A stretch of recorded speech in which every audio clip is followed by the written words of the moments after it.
menjadi sorotan media-media asing, terutama media Vietnam.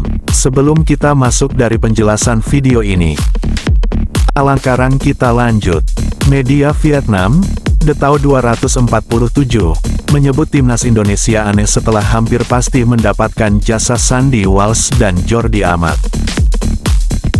Penyematan aneh itu muncul karena Jordi Amat dan Sandy Walsh akan diambil sumpahnya sebagai warga negara Indonesia, WNI, secara online. Rabu, tanggal 9 November tahun 2022 sore WIB, pencinta sepak bola tanah air dibuat heboh lewat pernyataan yang diungkapkan ex-ko PSSI, Hassani Abdul Ghani. Hassani mengonfirmasi surat keputusan Presiden perihal naturalisasi Jordi Amat dan Sandy Walsh sudah ditandatangani Presiden Joko Widodo.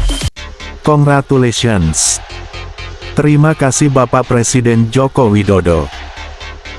Welcome to Timnas, tulis Hassani Abdul Ghani di akun Instagramnya, sambil mengunggah foto Sandy Walsh dan Jordi Amat.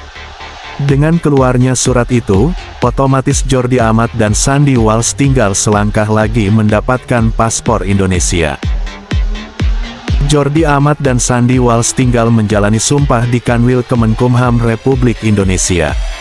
Beredar kabar, Sandy Walsh dan Jordi Amat bakal diambil sumpahnya secara online. Penyebabnya karena kompetisi di Malaysia dan Belgia yang merupakan tempat Jordi Amat dan Sandy Walsh bernaung masih bergulir. Poin inilah yang disebut The Tao 247 aneh. Penilaian itu muncul karena saat pengambilan sumpah pemain-pemain naturalisasi lain sebelumnya dilakukan secara offline, bukan online. Bertekad menjadi raja di Asia Tenggara, Timnas Indonesia melakukan sesuatu yang aneh dan belum pernah terjadi sebelumnya dalam sejarah. Tulis The Tao 247 dalam judul artikel yang mereka buat. Waktu pengambilan sumpah belum ditentukan karena kedua pemain ini masih disibukkan dengan agenda klub. Besar kemungkinan, upacara pengambilan sumpah dilakukan secara online, sambung The Tao 247. Proses naturalisasi Jordi Amat dan Sandy Walsh dikejar waktu.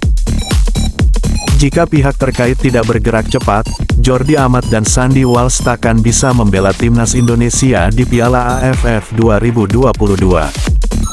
Sekadar diketahui, AFF meminta kepada seluruh tim peserta untuk menyodorkan nama stadion dan daftar pemain paling lambat pada Minggu, tanggal 20 November tahun 2022.